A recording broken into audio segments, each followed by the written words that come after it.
Berkali-kali Jokowi itu melakukan malfunction dalam urusan bernegara. Sudah mesti di-impeach sebetulnya. Ini bahaya nih orang. Sobat Era sekalian, sejak dari awal, sejak dari hari pertama diangkat sebagai para pembantu Presiden Jokowi, para pembantunya ini tidak benar-benar berpikir bagaimana mensukseskan program pemerintah. Dan at the same time, Presiden Jokowi juga tidak mengelola kementerian ini dengan secara profesional. Jadi sebenarnya kalau kita bicara impeachment yang paling potensial terhadap Presiden Jokowi itu adalah kalau terbukti memang ijazahnya palsu.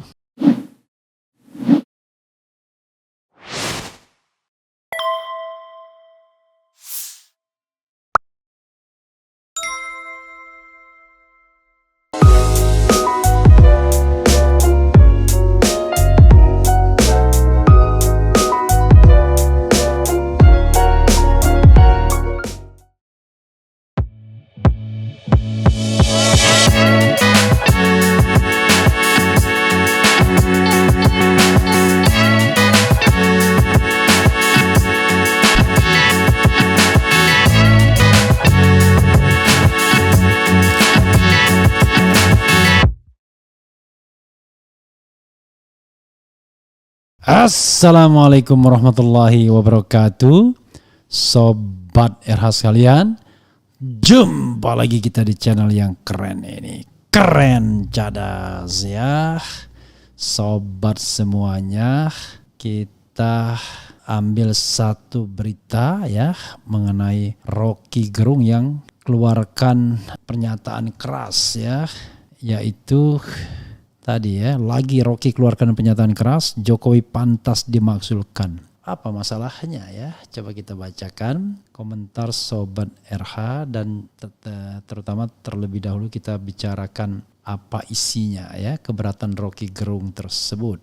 Ini terkait dengan kepercayaan kepada Prabowo tadi ya. Singgung Prabowo dan BIN, Rocky Gerung sebut Presiden Jokowi mesti di-impeach. Why? Oke, kita bacakan. Suara Cianjur.id, pengamat politik Rocky Gerung kembali mengeluarkan pernyataan pedas terhadap Presiden Joko Widodo Jokowi. Ia menilai Presiden Jokowi mesti di-impeach atau dilengserkan karena sudah berkali-kali melakukan malfungsi urusan bernegara. Berkali-kali Jokowi itu melakukan malfunction dalam urusan bernegara. Sudah mesti di-impeach sebetulnya. Ini bahaya nih orang, kata Rocky Gerung dalam sebuah video di kanal YouTube-nya, dikutip cianjursuara.com. Rocky Gerung mengomentari keputusan Jokowi yang menugaskan Menteri Pertahanan Prabowo Subianto untuk mengelola informasi intelijen, satu diantaranya dari Badan Intelijen Negara BIN. Rocky mengatakan keputusan Jokowi itu berkaitan dengan ambisi politisnya dan membuat negeri menjadi berantakan. Makin lama kita anggap memang enggak ada kapasitasnya selain keinginan untuk terus berkuasa, kata Rocky. Rocky pun sedikit membandingkan kondisi politik di Vietnam dan Selandia Baru. Seperti diketahui, pemimpin di kedua negara tersebut baru-baru ini mundur tanpa adanya upaya impeachment atau pemakzulan. Sementara negara-negara lain di Vietnam, kita lihat di New Zealand itu ada etika, kata Rocky. Di sisi lain, Rocky menilai langkah Jokowi dapat memberikan kewenangan lebih pada Prabowo Subianto. Hal ini ia nilai sebagai bentuk politisasi BIN, juga perlawanan Jokowi kepada Ketua Umum Partai Demokrasi Indonesia Perjuangan Megawati Soekarno Putri. Ini Megawati Soekarnowati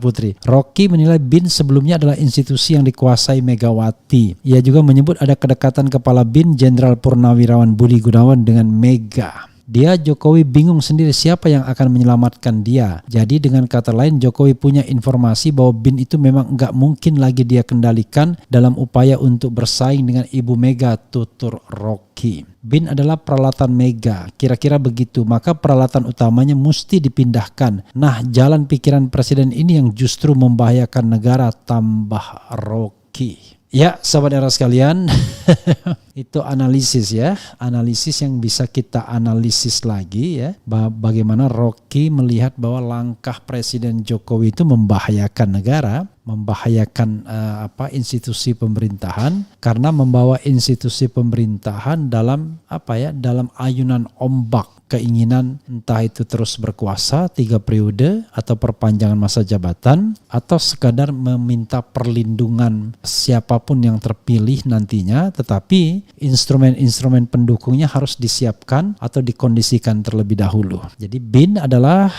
salah satu instrumen pendukung, seperti yang saya katakan di awal video sebelumnya ya, bahwa kalau kita bicara mengenai institusi-institusi yang dikuasai oleh Teguh Umar dan institusi yang dikuasai istana, kita melihat bahwa institusi hukum justru lebih banyak berkiblat ke Teguh Umar. Theoretically, kejaksaan ya, itu kita tahu bahwa ST Burhanuddin adalah saudaranya dari Hasanuddin ya, TB Hasanuddin, yang tidak lain adalah kader senior di Partai Demokrasi Indonesia Perjuangan. Lalu KPK diduga dekat dengan BIN, jadi Firly. Jadi masih dalam kendali Teguh Umar plus BIN sendiri. Jangan lupa di awal periode kedua masa pemerintahan Presiden Jokowi itu BIN ditarik koordinasinya langsung di bawah Presiden, tidak lagi di bawah Kemenko Polhukam. Jadi tidak heran di sini sepertinya Kementerian Politik Hukum dan Keamanan tidak dilibatkan. Jadi baliknya ke Kementerian Pertahanan. Jadi soal dia percaya siapa. Ini sama seperti ketika menanggulangi hal yang terkait dengan COVID-19 yang dipercaya Luhut Binsar Panjaitan, yang tidak lain adalah Menteri Koordinator Maritim dan Investasi. Harusnya kan yang dipercaya itu Menteri Koordinator Pembangunan Sumber Daya Manusia yang membawahi Kementerian Kesehatan, lalu Menteri Kesehatan. Karena governance-nya kan kalau dia bencana darurat kesehatan masyarakat, leading sektornya harusnya Menteri Kesehatan. Kalau dia darurat bencana nasional, leading sektornya harusnya Kepala BNPB, Badan Penanggulangan Bencana Nasional, BNPB ya. Tapi yang terjadi adalah justru Luhut Binsar Panjaitan yang menjadi leading sektor. Bukan karena kementeriannya, tetapi lebih pada sosok personalnya. Nah, ini dari sisi good governance, clean government memang bermasalah karena menyalahi undang-undang. Jadi inisiatif Presiden Jokowi sering bermasalah, termasuk juga misalnya membangun food estate, tiba-tiba diserahkan kepada Menteri Pertahanan. Tapi ternyata konsep yang dibawa Prabowo ini ternyata tidak diserahkan penuh juga. At the same time dia menyerahkan juga urusan ini kepada Erick Thohir, kepada Luhut Binsar Panjaitan juga, karena ternyata program ini kalau berhasil itu justru akan mendongkrak popularitas dan elektabilitas dari Prabowo Subianto. Karena itu tidak diizinkan untuk hanya dinikmati dalam tanda kutip oleh Prabowo Subianto. Jadi Sobat Era sekalian, sejak dari hari pertama diangkat sebagai para pembantu Presiden Jokowi, para pembantunya ini tidak benar-benar berpikir bagaimana mensukseskan program pemerintah. Dan at the same time, Presiden Jokowi juga tidak mengelola kementerian ini dengan secara profesional. Jadi misalnya dia membiarkan Erick Thohir berkampanye sejak hari pertama. Dia membiarkan Luhut Binsar Panjaitan masuk semua lini, bahkan lini politik pun dia masuki. Itu sudah jadi rahasia umum. Dia biarkan Prabowo Subianto pun main di food estate karena penugasannya. Tapi Prabowo jauh lebih tertib dibandingkan yang lainnya. Maka yang terjadi adalah ya kekacauan, miskoordinasi. Termasuk juga dia biarkan punggawa-punggawanya main bisnis, sehingga ada beberapa kasus seperti misalnya investasi Telkomsel di GoTo, kemudian masalah di Rekin, rekayasa industri, undang-undang Minerba yang memberikan perpanjangan sampai 10-20 tahun dan lain sebagainya. Jadi banyak soal Sobat Era sekalian yang membuat manajemen pemerintahan jadi bermasalah.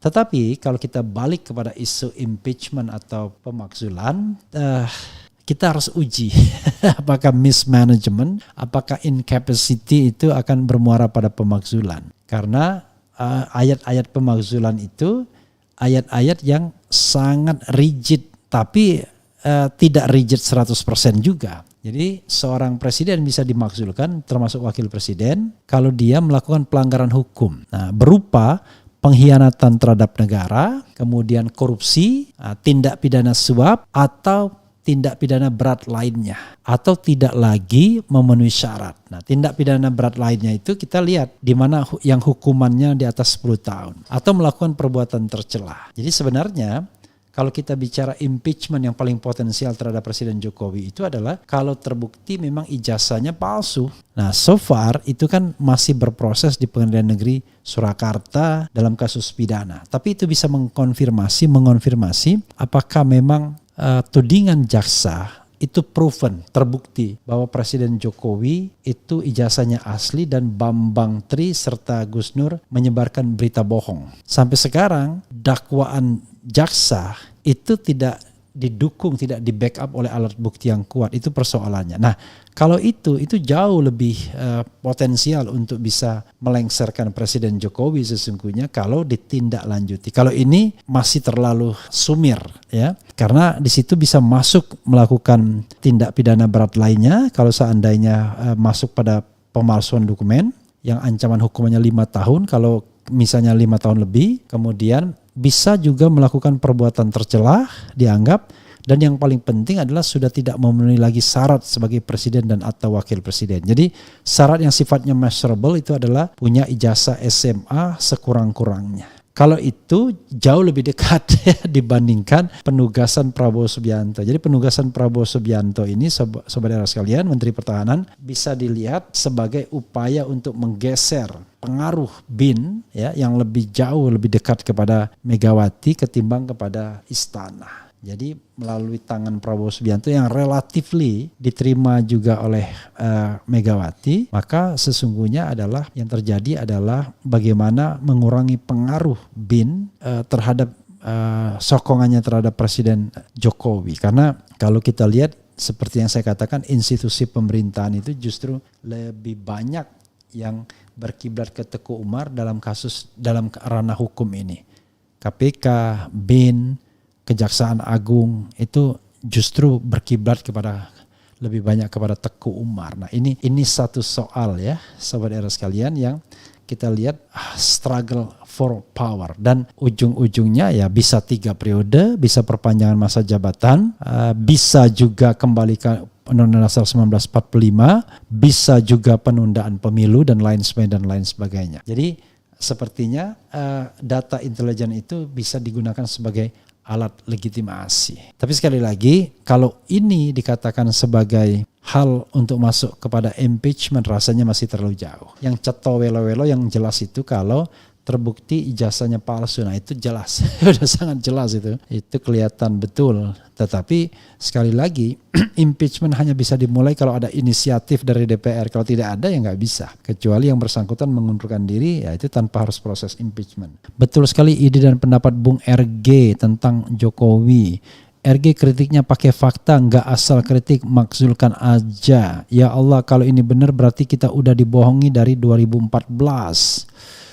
Oke, sobat era sekalian, kalau dibacakan semua pasti mengandung pro dan kontra ya. Jadi sekali lagi ya, itu harus based on constitutions. Makanya saya katakan kalau dasarnya adalah konstitusi, yang paling bisa dijadikan entry point itu soal ijazah itu yang sampai sekarang jaksa pun belum melandaskan dirinya pada informasi adanya ijazah yang asli.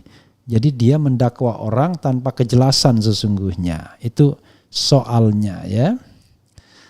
Oke, kita akan lihat bagaimana hari-hari ke depan. Tetapi sekali lagi, sejak perubahan konstitusi, isu pemakzulan itu senantiasa ada, tetapi belum ada sampai sekarang yang dimakzulkan dengan klausul impeachment yang baru, yaitu pasal 7A, 7B Undang-Undang Dasar 1945. Itu perubahan yang ketiga ya. Sobat ada sekalian, itu saja. Kita akan lanjutkan mengambil satu tema lagi ya yang menarik, antara lain bahwa Nasdem dan PKS memuji AHY. Apakah AHY akan menjadi muara dari kesepakatan itu atau tidak? Nanti kita lihat. Wassalamualaikum warahmatullahi wabarakatuh. Ciao.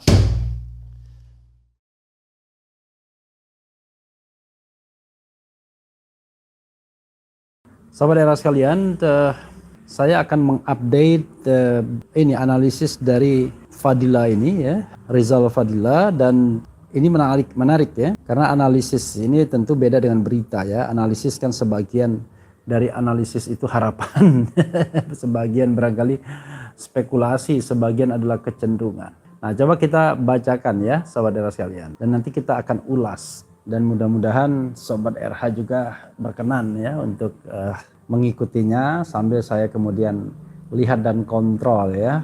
Coba saya bacakan ini. Oposisi menguat, kemudian Jokowi rehat ya. Kalau mundur kalau mau selamat, saya bilang ngeri amat ya.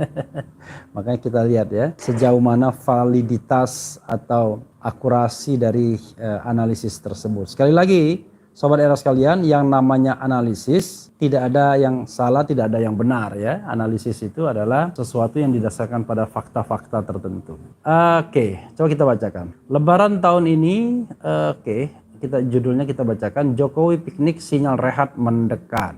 Oh ya, saya memakai peci pemberian dari Rektor Universitas Sriwijaya ya, yaitu Profesor Anis Sagap. Terima kasih Prof Anis atas pecinya. Lebaran tahun ini piknik dan full rehat Presiden Jokowi kelihatannya. Tidak ada open house halal bihalal meski dengan menteri sekalipun. Menteri yang menemuinya di Yogyakarta hanya satu, yaitu Prabowo Subianto. Itu pun sowan sebelum bersafari politik pencapresan. Pak Jokowi hilang dari kesibukan Istana Merdeka Jakarta. Berita piknik lanjutan setelah Yogyakarta adalah Gianyar Bali bersama anak cucu. Ada Kaisang, Gibran, juga Bobi Nasution, cucu-cucu Jan Etes, Lembah Mana, Sedah Mira, dan Panembahan Al-Nahyan. Dengan kawalan Pas Pampres, keluarga ini bersafari journey melihat pertunjukan burung, bird show, dan harimau putih. Adalah hak Presiden dan keluarga untuk jalan-jalan, akan tetapi dengan mengabaikan open house, ritual lebaran sebenarnya cukup mengganggu. Silaturahmi dengan pejabat dan rakyat yang semestinya didahulukan kini terabaikan. Jokowi yang biasa jago dalam pencitraan telah membuang momentum spiritual itu. Adakah piknik dan rehat keluarga ini sebagai sinyal Jokowi sudah lelah, putus asa, dan bersiap untuk menikmati istirahat dari kesibukan istana? Sangat mungkin ada 3 indikasi kuatnya, yaitu: pertama, gagal mengupayakan perpanjangan jabatan 3 tahun dan miskin dukungan untuk amandemen UUD 1945 masa jabatan 3 periode. Partai pendukung presiden, yaitu PDIP, justru menjadi penentang kerasnya. Kedua, masa depan proyek-proyek andalan suram, bendahara sepi, kereta api Cina mangkrak, obor redup, IKN masih mimpi, investor Jepang hengkang, Saudi tidak jelas, Elon Musk pun berkaos hitam, Luhut makin cemberut. Luar biasa ya. Ketiga, perlawanan lapangan sulit diredam, apakah mahasiswa, buruh, purnawirawan, umat Islam. Oposisi semakin menguat dan menggumpal keras. Upaya mematahkan dengan membungkam aktivis ke penjara tidak berefek jera, justru membuat rezim lebih kental berpredikat zalim. Luar biasa, dia menggunakan rima ya. Penjara tak berefek jera ya, membuat rezim tambah zalim ya. Penjara tak membuat efek jera, justru bikin rezim bertambah zalim. Luar biasa. Jokowi bertahan sampai 2024 saja merupakan prestasi atau blessing in disguise. Kendaraan sedang meluncur ke bawah, bukan berjalan datar. Harapan berubah peran hingga berujung bagus atau husnul khotimah tidak terlihat, bahkan semakin tertutup. Jokowi meredup, mentor strateginya AM Hendro uzur karena sakit. Luhut Panjaitan sudah diposisikan musuh bersama. Isu akan mundur pun merebak, sementara kepala BIN Budi Gunawan tidak berada di kubuhnya. Jokowi kehilangan pegangan. Mungkinkah para Taipan masih setia? Belum tentu. Mereka adalah bandar yang berkalkulasi pragmatis, dapat memegang dan mudah pula melepas. Rakyat sudah berat bertoleransi dan hilang kesabaran untuk tetap memberi mandat. Meski disebut intoleran atau radikal atas sikap kritis atau perlawanannya, nampaknya sudah tidak peduli lagi. Rakyat ingin pengelola negara segera berganti atau berubah. Ada 3 opsi yang mungkin terjadi. Pertama, Presiden Jokowi ditinggalkan baik oleh partai koalisi maupun para menteri. Koalisi sudah retak berjalan sendiri-sendiri. akan ada menteri yang mengundurkan diri dan reshuffle tidak menolong lagi.